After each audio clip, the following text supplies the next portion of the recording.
तो ऐसे वातावरण के लिए इस तरह के यज्ञों का आयोजन बहुत जरूरी होता है।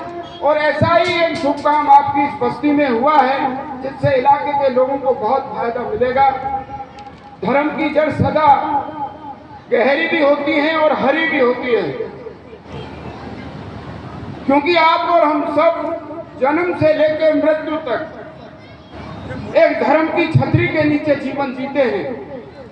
लेकिन जब धर्म आत्मा के आवरण से बाहर निकल के कट्टरता का जब वातावरण छूता है तो धर्म अधर्म की ओर चला जाता है। क्योंकि कोई भी धर्म संसार का हमको बैर भाव नहीं सिखाता, एक दूसरे से लड़ना नहीं सिखाता। और खास करके सनातन धर्म की पहचान है वसुधैव कुटुंबकम। पूरी धरा पर जितने भी मानव प्राणी जीव जंतु जानवर जो भी रहते हैं, पशु पक्षी, उन सब में जो आत्मा है वो भगवान की आत्मा का एक स्वरूप है जो अपने कर्मों के हिसाब से योनियों में प्राप्त होता है और अपना जीवन जीता है। और सबसे ज्यादा जो मानव देह है ये उन्हीं आत्माओं को मिलती है जो उच्च कर्म करके और अपने जीवन को सार्थक बनाते हैं। कर्म करने का यदि कोई विधान शास्त्रों में है तो वो सिर्फ मनुष्य योनि को है। बाकी योनियां अपने पूर्व जन्म के कर्मों को भोगने के लिए आती है। मेरा आपसे एक ही निवेदन रहेगा, चूंकि ये धार्मिक मंच है और मैंने जो कुछ संत महात्माओं के चरणों में रह करके, इनकी छाया के नीचे रह करके और मेरे स्वर्गीय पिता के संस्कारों से जो मैंने सीखा है, राजनीति में रहते हुए भी मेरा प्रयास रहता है कि हम और आप सब लोग उस ईश्वर की संतान हैं। हमारा इतिहास कोई ऊंच नीच नहीं, कोई जाति पाति नहीं, हम सब उस ईश्वर की संतान हैं और हम सबको मिलकर के प्रेम के साथ रहना चाहिए। यही जीवन का मूल सार है।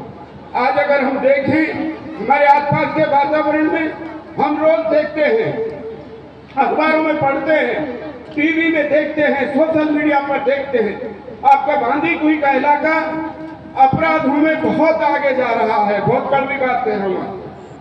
रोज घटनाएं होती है, कोई बच्चियों के साथ बलात्कार की घटनाएं होती हैं, किसी के हाथ पैर काट दिए जाते हैं, किसी निरपराधी को जान से मार दिया जाता है। तो ये इस तरह की जो चीजें हैं, ये मुझे नहीं लगता कि यहाँ कहीं पिटा तंत्र में हम लोग जिंदा हैं।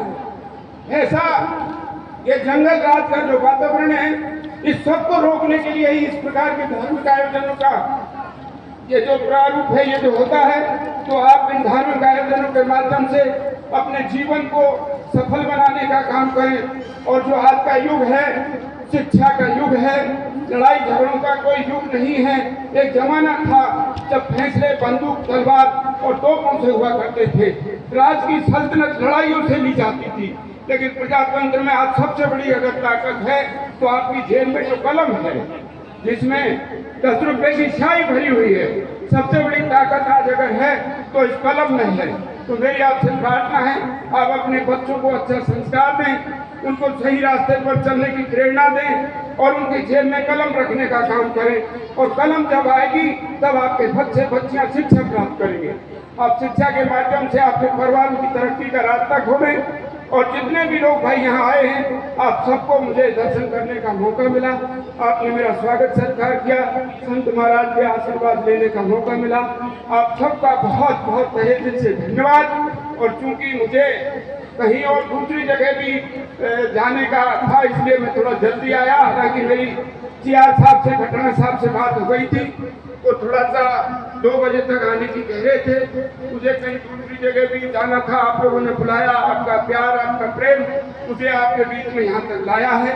आप और सब मिलकर के एक अच्छे समाज की रचना करें, एक अच्छी बस्ती की रचना करें, एक अच्छे क्षेत्र की रचना करें, भाईचारे से रहें, प्रेम से रहें। और एक बात अंत में कहना चाहता हूँ कि अगर सुखी रहना है तो अच्छे लोगों को समर्थन देने का काम शुरू करिए।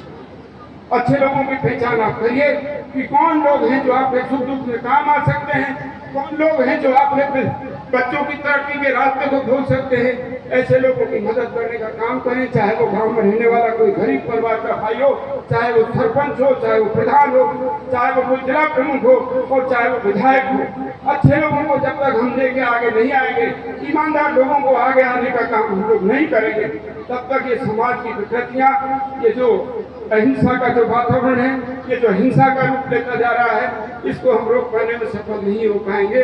आप सब प्रेम से रहें, भाईचारे से रहें, बच्चों को पढ़ाएं और खास करके जो व्यसन है, जिनको हम नशा कह सकते हैं, उनसे बच्चों को दूर रखें। आने वाले समय में एक अच्छे समाज की रचना करें, भाईचारे से रहें, सामाजिक समरसता हो, 36 कौम के लोग प्रेम से भाईचारे से रहें। क्योंकि मुझे याद आता है स्वर्गीय राजेश पायलट साहब का टाइम, तो वो हालांकि जाति से गुजर थे, लेकिन ऐसी कोई जाति बिरादरी नहीं थी जो पायलट साहब के गले से लग करके अपनी दुख तकलीफ दूर करने का काम नहीं किया करती। और पायलट साहब का भी स्वभाव रहा कि उन्होंने कभी राजनीति में जातिवाद को कोई स्थान नहीं दिया, और वही प्रक्रिया उनके जो है हमारे सम्मानीय पायलट साहब सचिन साहब, वही उनकी विरासत को उनके पद चिन्हों पर चल करके आगे बढ़ाने का काम कर रहे हैं। आने वाला समय हमारा बहुत अच्छा साबित हो, इसके लिए मिलजुल कर एकता के साथ, संगठन के साथ आप और हम रहें। धन्यवाद। राम राम साहब, जय देव।